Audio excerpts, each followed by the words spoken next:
সীমিত হামলা হবে না, দীর্ঘ ভয়াবহ বেদনাদায়ক প্রতিশোধের মুখোমুখি হবেন ইরানের কমান্ডারের কড়া হুঁশিয়ারি।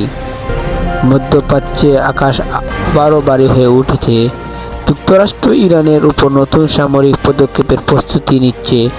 এ খবর প্রকাশ হতেই পুরো অঞ্চল জুড়ে উদ্বেগ ছড়িয়ে পড়ে।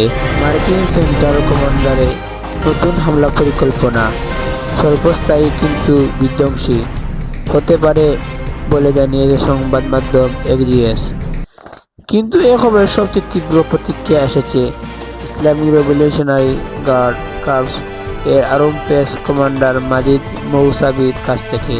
তার ভাষায়, যুক্তরাষ্ট্র যদি 1 ইঞ্চি আগায়, আমরা মাইলভূমি জবাব দেব।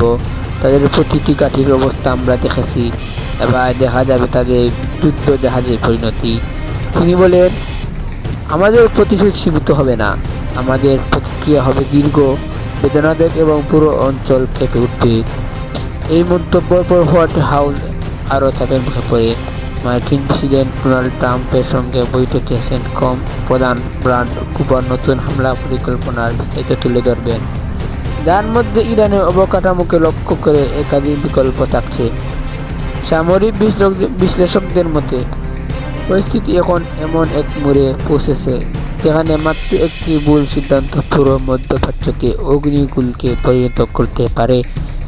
হামলার হুমকি, তার জবাবে হুমকি, এভাবে অঞ্চল জুড়ে যেন বিস্ফোরণের কাউন্টডাউন ধীরে ধীরে শূন্যের দিকে এগোচ্ছে।